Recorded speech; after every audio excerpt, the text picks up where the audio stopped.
I have a little saying on my wall up there that says a person who feels appreciated will always work harder. Sure. And I think really, really appreciating my team, anyone, including everybody that's come to deliver packages all the way to set up and take down and event production, technical AV, all of it. People need to feel appreciated, feel valued, and feel like they have ownership over their lane. And so that's one thing that I have found that has really helped me a lot in my career, and being able to express appreciation and also being appreciated has motivated me to work even harder.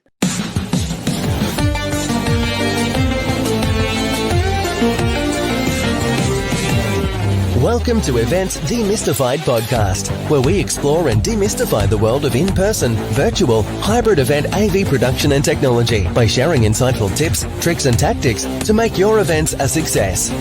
This podcast is brought to you by Drefine Events, a woman-owned boutique event production agency. And your host is Drefine, a technical event planner and producer with almost 2 decades of hands-on technical experience in event production.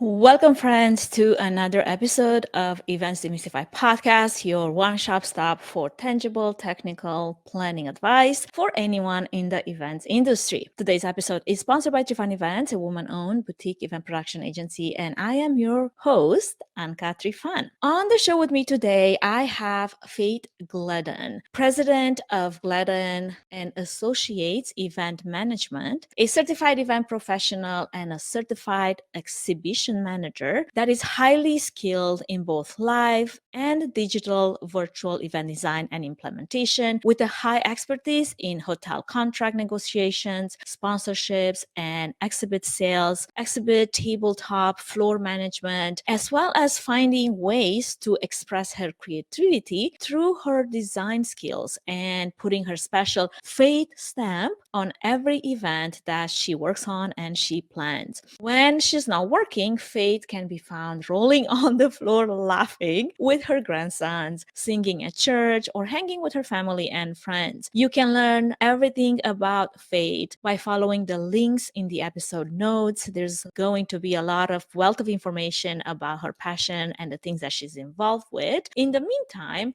let's welcome our guest in.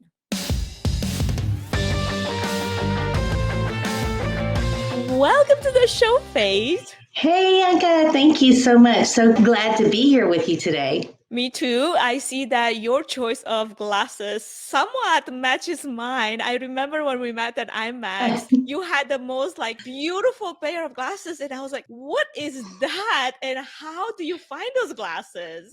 Yeah, glasses have become my new shoes. Once COVID hit and everybody switched over to being on Zoom all the time, no one could see my fancy shoes. And so I said, well, hey, I'm going to have to find something that people can see when I'm on the screen. And so I started investing in glasses, and I'm up to about 16 pairs of fancy glasses now. There you have it. It's in the open. Yeah, that's right. Well, Faith, I love your choice of glasses. I only have one pair so far. Prescription glasses. There's a time when I actually liked wearing just glasses for the fun of having glasses. And I used to have a whole bunch of other pairs. And now that my doctor is like, okay, this is the glasses that you should wear, when you work on your computer. And many times I totally forget about it. But before we get into our point of conversation, our topic, which today is going to be networking and successful relationship building tactics. What a wonderful topic to start the year with, right? Absolutely. I would love to get our audience to know a little bit the behind the scenes into your journey and how you got to be the event professional that you are today, and what passion keeps you here still. Okay, sounds good. Well, I actually stumbled into event planning, to be honest. I was an executive assistant and was just kind of bored and looking for additional responsibilities. And my manager said, hey, why don't you help us with some of these events that we're doing? And then that kind of just really sparked my interest. And I loved it so much that I moved departments and started working in the training department, and then just kind of took off from there. Found that I just loved events and bringing people together. And it was a place that I could use my people skills and my organizational skills within one role. And so I just loved that, not being stuck behind a desk somewhere doing spreadsheets all day, but also being able to use my organizational skills to keep projects on time and track of things. So it was a match made in heaven, I like to say. I love it. Well, there's a little bit of like spreadsheeting and Yeah, random shows and budgeting and all those tabs, for right? sure, for sure. But it's not all you do every day. It's and, true. You get some variety. And so that was what really initially brought me into the industry. And then I had some really, really great mentors that just kind of helped me in my career path, told me what certifications to go for, what kind of training I needed to look out for, and just how to meet people and network well, which has really projected me into a long-term career. I've been in the industry about 23 years now. So what keeps you here after 22 years? I think all of the things that I've already said, but also just the fact that events are ever changing. COVID hit us. We all had to pivot into the world of digital events and virtual platforms and all of that. And I think even before that, we always had new things that were happening in the industry, and being able to always learn new ways to bring people together and to do that effectively, along with meeting goals and objectives of having great outcomes and coming up with great witty ideas of how to change our respective industries. That is all very exciting to me. And just really bringing people together is what motivates me and keeps me impassioned. I love it. Well, because I also love to hear how people tackle adversity and challenges personally and professionally. I love to hear from you, what has stepping out of the comfort zone look like in your professional life, if you ever felt like you were taken out of your comfort zone during the 23 years that you've been in events? So many times I've been taken out of my comfort zone. I am still to meet someone that's going to say never. You can't be an event planner and stay, in your comfort zone 100% of the time, I don't think. So that's good to know I'm not alone. Everybody else has answered the same. But yeah, I think there have been many times where I was taken out of my comfort zone, times where I had to, in front of a whole entire conference group of participants that I was involved with and speaking to them. I had never done that before. So learning how to speak in public was a big thing for me, and coming out of that comfort zone of being behind the scenes and getting more in front of the stage, that kind of thing. That was one example. And then I think the biggest example that I can think of is during COVID, just all of the transitions that we were all going through, both personally and professionally, trying to figure out how to have meetings with children in the background and no school, and having to spend time with my husband 24/7. Like, what is that?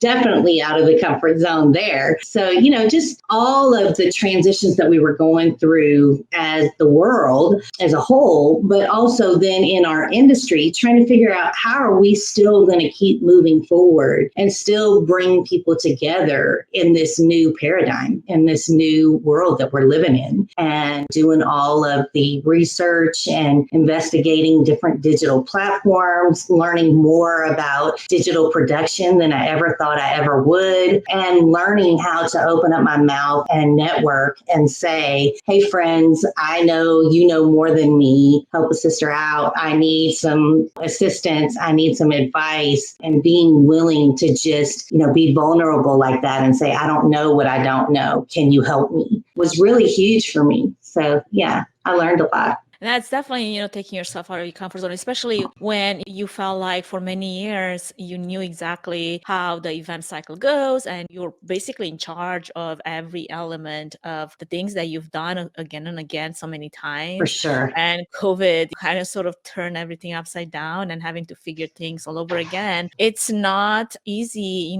to be able to humble yourself and say, hey, I am an event professional and I've done events half of my life, and yet that here we are. There's things that I still don't know because we're doing things completely differently now. And to ask for help, what a big blessing that is. But, it's a sign of good character, but also it's a humbling thing to do. It sure is very humbling, but also a growth opportunity, and just being willing to say, hey, I don't know. And like you said, that is very humbling, but it's also very gratifying to learn something new and to be able to depend on colleagues to help each other out. So that's been Absolutely. really, really fantastic.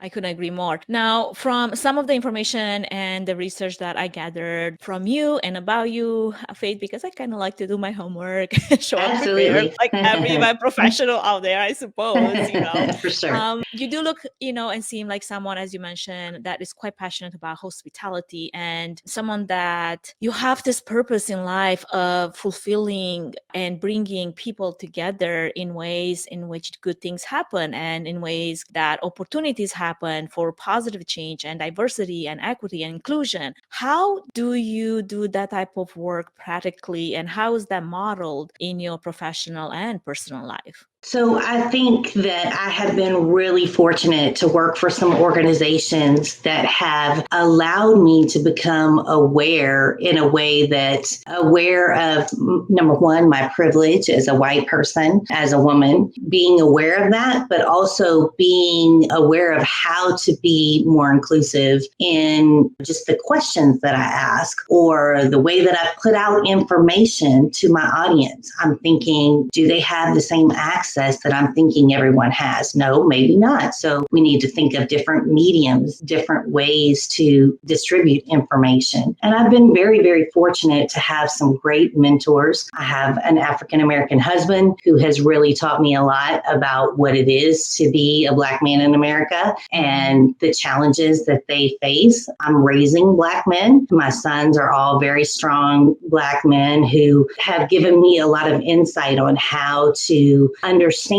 and think differently and think better and more inclusively. And so I feel very, very blessed to have had these mentors and teachers in my life. That is such an excellent point, because I remember talking to some of my good friends that are people of color. One that comes to mind in particular, because we're really close in the industry and do events together quite often, he was sharing some of his struggles growing up and upbringing himself in this industry where not everybody looks like you. And what a challenge that is. I mean, many times for us as women, especially in event productions, that can be a challenge, because for many years, I know for myself, 2 decades in the industry, there is a lot of men that I work with, and not only that they do not look like me, but they don't feel like me, they don't perceive like me, they don't engage like me. And when I was sharing some close friends that I could open up to some of the challenges that I'm facing, they would be really honest and say, well, we're not experiencing the same thing. I'm like, but of course not. How could you?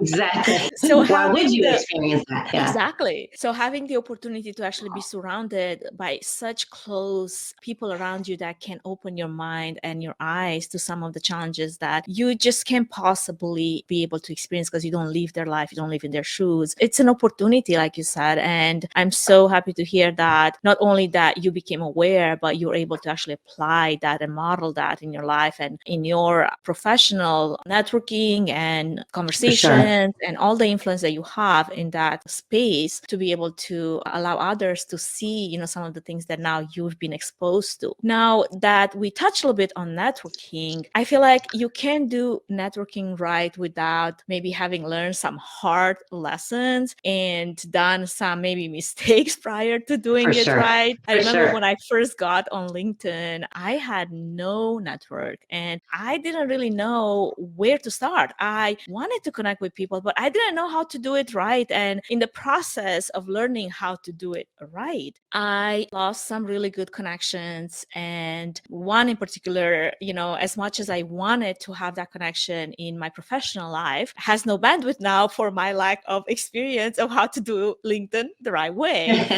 So I suppose one thing that I personally learned from that unfortunate hard lesson was networking is very personal, and you can just lean on somebody else's network. You've got to build your own, invest the Yes, time. That for is sure. most likely going to take some time to do it right and build connections, build relationships. And you will certainly see the benefits in time, again, if you've done the groundwork. So turning the question back to you, Faith, before we get into how to do it right, have you experienced, or what were maybe some of your biggest networking mistakes on LinkedIn or in person, and what did you learn from them? Yeah, definitely have made many, many, many mistakes along the way. I think the biggest mistake, and to really answer this question honestly, Anka, I need to kind of allude to the right way. Okay, let's start with the right way. Well. I guess I skipped a step. No, it's okay. I'll just spin it around. But basically,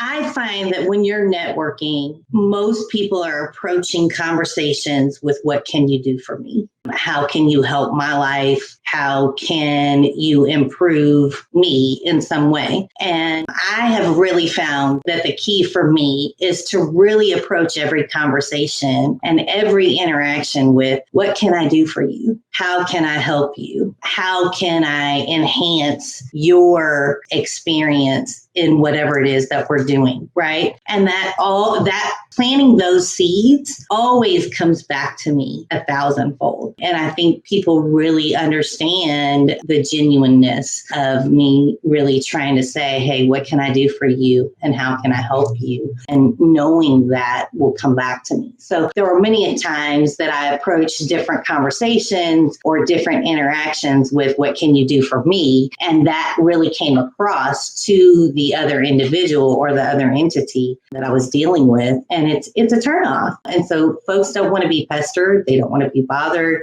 And they also don't want to be used. And so when they feel as though you're just in it for a transaction, or you're just in it for, what can you provide for me, or using them, so to speak, it does come across. And so I find that if you're just honest and transparent and truly genuine in wanting to help others, that comes back to you 1,000-fold. I couldn't agree more. And I like that first tactical step that we started the topic with. How can you help the other person? But here's one conundrum to that. Before you get to know someone, or before they get to know you, it's hard for them to answer with, how can I help you, if they don't know much about you and your bandwidth, or what do you do that could be of support to me? And I feel like before you even get to that point, you still have to have some type of rapport that's established, or a little bit of conversation, or maybe,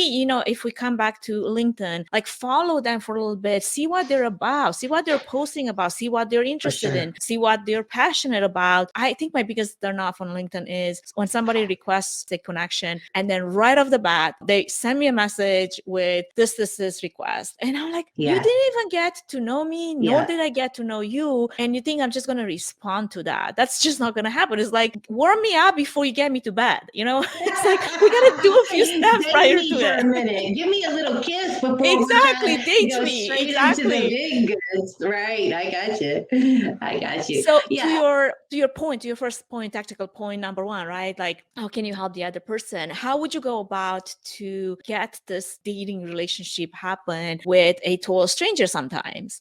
Yeah, I think it's taking a genuine interest in them, asking questions about what it is they do, what it is they're experienced in, what it is they're looking to accomplish in the next month, 6 months, year of their life, what's happening in your world. And then by listening intently, you can say, okay, is there a way for me to add to that, or to help them in any way in those objectives or goals? I truly care about your podcast, right? Okay, so I'm asking you questions about, how long have you been doing it? What are the outcomes? What are you interested in seeing happen as a result of your podcast? Those things that really bonded us together at IMAX this year, and not just... And the glasses.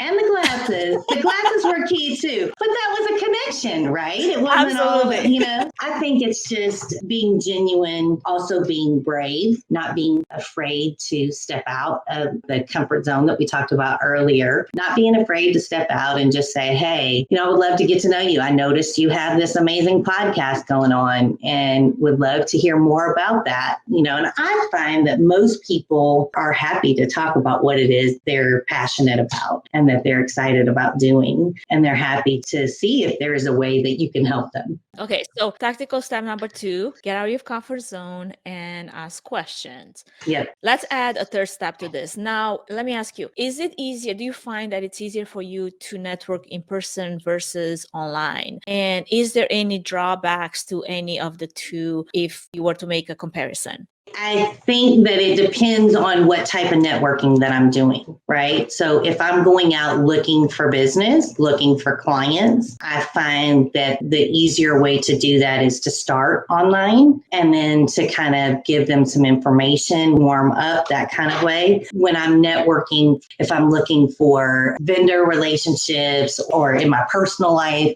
friends, that kind of thing, I find online way too impersonal for those types of personal relationships. So I always would prefer to do in-person networking, particularly when it's something that I'm looking for a service around. Does that make sense? Yep. All right. So now we're going back to the beginning of the question with the biggest mistakes, networking mistakes that you shouldn't make, or if you've made them, maybe not repeat them. What would those be for you?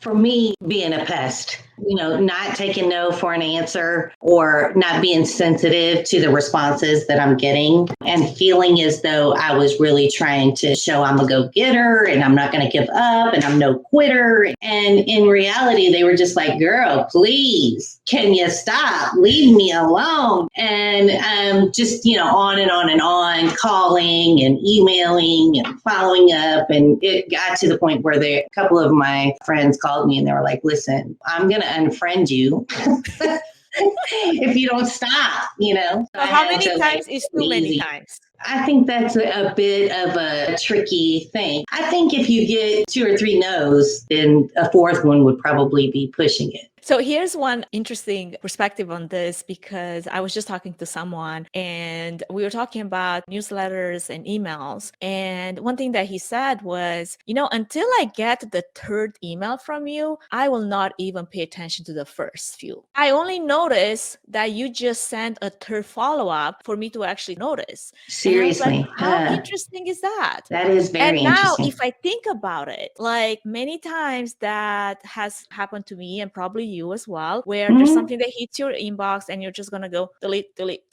right? Or spam. And you see the same person come again the 2nd time and probably do the same thing. The 3rd or the 4th time, at this point, you're like, who is this person and why do they still bother me? Maybe I should read that email. And then I either respond and say, I appreciate your persistence, but I'm just not interested at this time. Or then for real, I spent block, whatever, something. Depends on what the connection is. If they're just out of the blue, who are you? I have absolutely no connection. Or if at least there's a connection, or they're like, hey, I'm a friend of a friend of a friend or something. There's something there. Then I would take the time to be more generous with my communication, For sure. But isn't that interesting though? That is very interesting. And it does make sense. As we're talking about it, I'm thinking the same way. There's a lot of emails that I'm like, delete.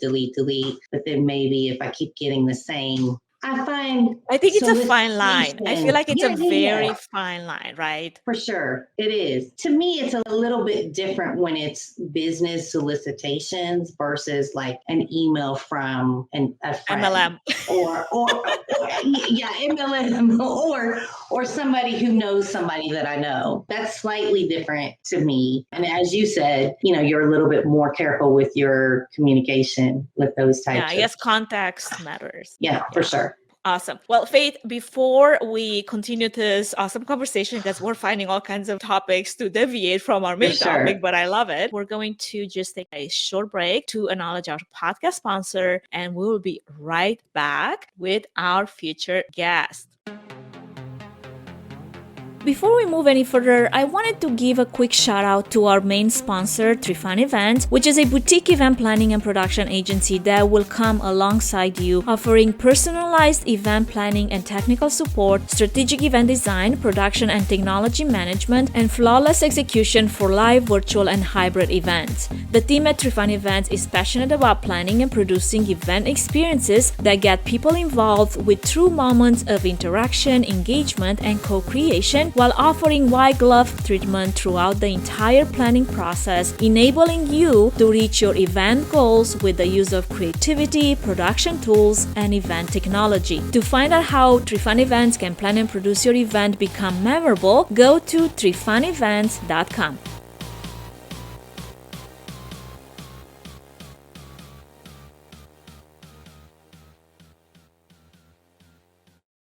Getting back to today's topic of conversation, networking and successful relationship building tactics with our featured guest today, Faith Gladden, president of Gladden and Associates Event Management. Okay, Faith, when it comes to successful relationship building strategies from the vantage point of my vendors and my event partners, and especially with my production event crews and the teams that many times I have to build from scratch event after event, while many times the timing that takes, it's really crunched and there is not much of a time to build much of a strong foundation for this long-lasting relationship. I personally like to reinforce and keep open line of communications being my right off the bat. That's my first strategy, and a safe space for people to be able to come back and say, okay, here's the issue, can we talk about it? Or, there's always going to be some type of an issue during an event some type of a concern. Also, for me, it's important to have a clear and somewhat of a achievable purpose for why are we here and what are we doing. And as we're working for this event, just give it a good context for the people that I'm working with, many times new to the event and to the client, to have a better understanding of, why are we here and why are we trying so hard to the things that we do. And then another thing that's super important for me is defining team roles, because what I've learned over the years of working event production, especially with sometimes very strong personalities with lots of expertise, but that also comes with a bit of ego by default. For sure. It's important to know, here's, the team role, and this is the hierarchy of how things will go down. And then on my part, obviously it's important in order to be successful to make every effort to not micromanage people. And also trust that they have an ability, they have an expertise, and lean on their strength, on their skills, that they could do an even better job than I could do myself. And that's the reason why they're there in the first place. Now, for sure. Again, those are my strategies in a nutshell. And from working in events for 2 decades, like you mentioned yourself, and having to navigate some interpersonal and professional relationships behind the scenes that take a lot of, white gloving and care. Otherwise, things can just fall apart, and there's nothing worse than, having your team just not get along for the main purpose of making one event successful. So I would love to hear from you. What would you like to add, or maybe turn it upside down when it comes to your own successful relationship building tactics that could benefit our audience today? So I think the only thing that I would add, I really liked everything that you said. Communication is super key. Identifying what success looks like, really spelling it out. This is why we're here, and this is what we want to see have happen at the end of this. Everybody will say this X, Y, and Z happened. So I feel like that's really, really super key. The thing I would add is I have a little saying on my wall up there that says a person who feels appreciated will always work harder. And I think really, really appreciating my team, anyone, including everybody that's come to deliver packages all the way to set up and take down and event production, technical AV, all of it. People need to feel appreciated, feel valued, and feel like they have ownership over their lane. And so that's one thing that I have found that has really helped me a lot in my career, and being able to express appreciation and also being appreciated has motivated me to work even harder. Do you do that verbally, or do you show that through, like, sometimes, for example, I've worked with event planners and I've been the event planner myself, where I would just bring literally a cooler of drinks on an event site, or bring the coffee with bagels in the morning, especially if you have a super early startup day. Do you like to add anything to that, things that you've done that were super helpful? And again, that's how, in a way, you show appreciation, by the fact that you are aware of some of the needs that when you're on the event site for 14, 18 hours, sometimes you don't even get a chance to get lunch. Yeah, for sure. For sure. That's super helpful. And just thinking about that from your team's perspective, like saying, hey, this is going to be a long day. So when can I schedule in some breaks, or when can I bring some cookies or a snack or whatever, drinks, that kind of thing. I also find that folks really like to see their name somewhere. So I send a lot of messages, company-wide messages, acknowledging, hey, 𝐂𝐚𝐻𝐭𝐞𝐫𝐬 just really blew it out of the water during this conversation that we were having with the client, and wanted to acknowledge her and thank her for that. Or, send in little cards. I'm big on, I like getting snail mail. I think my friends like getting snail mail. And so I'll send appreciation cards in the mail, hey, thank you for doing this. And I also really enjoy the occasional Starbucks or Dunkin' Donuts gift cards for coffee or things like that. So I think appreciation goes a long way. For sure. What about clients? How do you appreciate your clients that we work with? Because I feel like that can be sometimes I don't know, how would I go about it so that it's not awkward, or it's not tacky, or any of those things, So I've gone about that a couple of different ways. The main thing that I try to do is find out about my clients' personal stuff. So I always remember anniversaries. I always remember birthdays, and send company branded something as a gift or things like that. But also I think the best way to show appreciation is by delivering excellently every single time, and then showing them that their trust is worthy of bringing forth excellent products and events. And then I think I do the Christmas cards and things like that. But I think on a more case-by-case basis, depending on the relationship. I have some clients that I'm super, super close with, so I send gifts. And then other clients that I'm just starting out building relationships with, I don't want it to seem manipulative or tacky. And so I wait until the relationship is established a little bit more before going all the way into giving and things like that. I like that. Now, since we're recording the episode, basically just as the holidays approach, with the intent to air our episode beginning of the year, as you can see, I do have my stocking on the wall. Nice. Nice.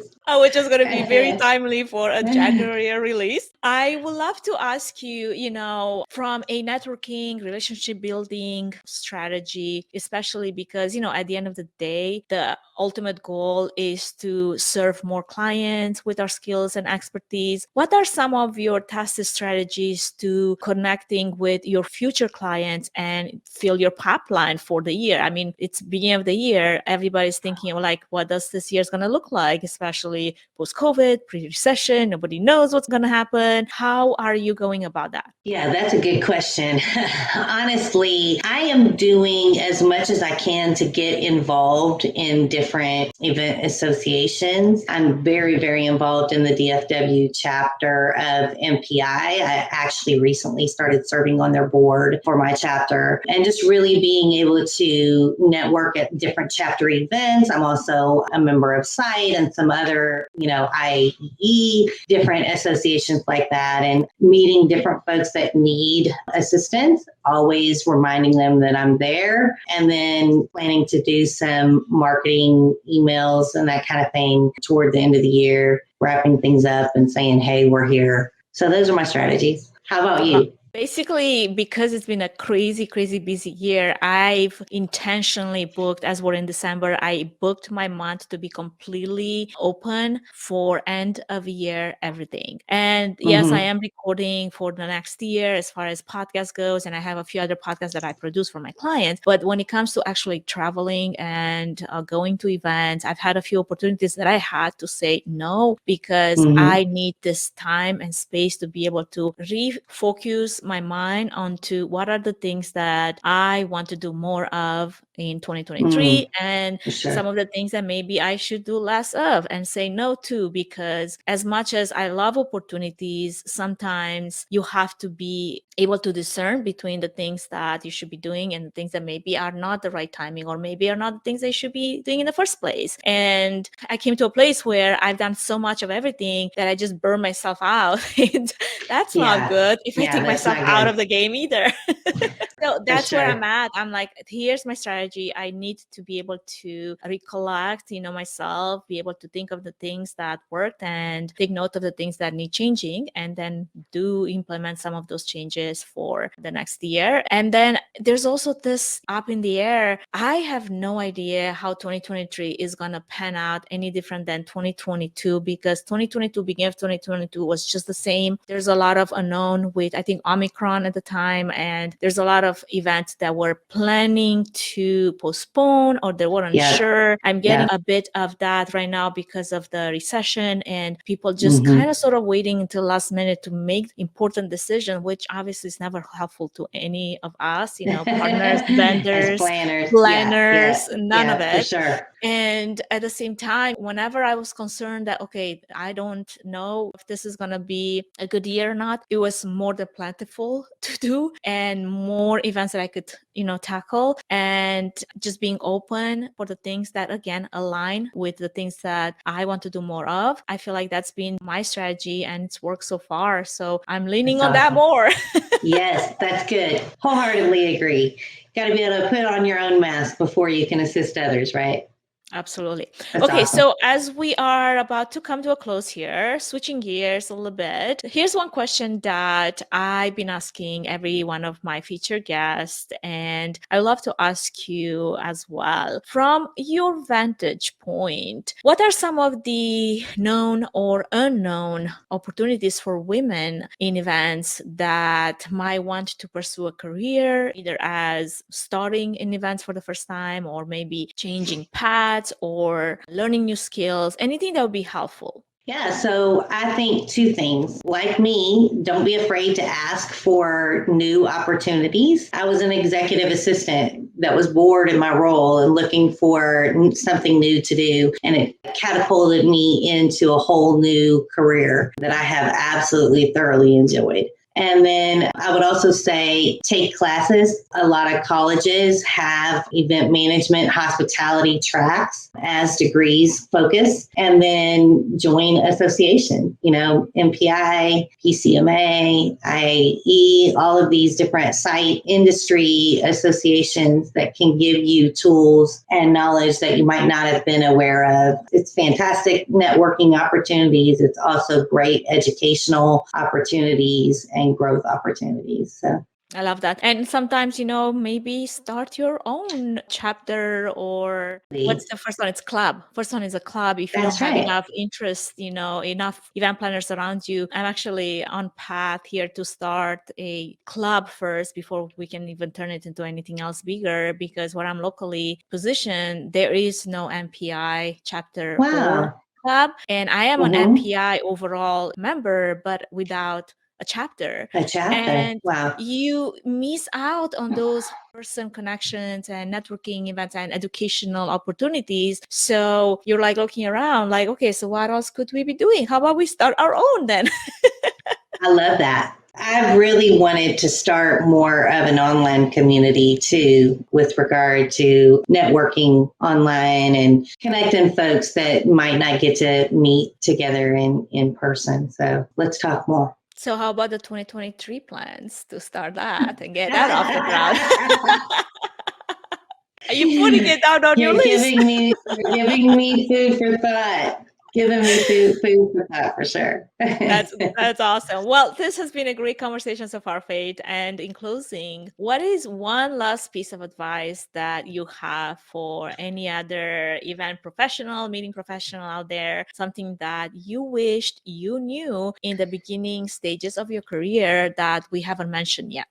I can't think of anything that I haven't mentioned yet. I would just say be brave, ask questions. Don't be afraid to admit you don't know something. Everybody's been there in that position before. And I have found on the whole, as an industry, event planners generally want to help each other. They love helping others. And so just be brave, ask questions. Don't be afraid to ask questions. So step out of your comfort zone if that's what it takes to that's be brave. right.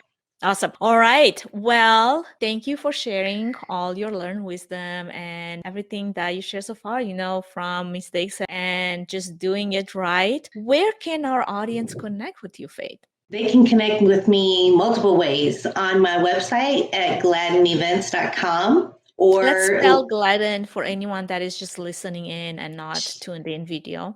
Sure, no problem. It's G like girl, L like Larry, A like apple, D like dog, E like Edward, N like November. GladdenEvents.com. Fabulous. Anywhere else that you like to hang aside from your website? Sure. Social media channels? LinkedIn at Gladden and Associate Events, or Facebook at Gladden Events, Twitter at Gladden Events, Instagram, Gladden and Associates. Love it. We're going to have all these links for everyone that's listening in the episode notes. So don't be afraid that you will miss any of the opportunities to connect with Faith. And as far as we're concerned, this is it for today's episode. I hope you enjoyed it as much as I did. And do check out the episode notes again for the links that we mentioned, for ways to connect with Faith. And also thank you to anyone that has been listening all the way till the end. Make sure to subscribe to our podcast, whatever you're listening to, and follow our brand new YouTube channel that has probably 1 follower right now, which is me.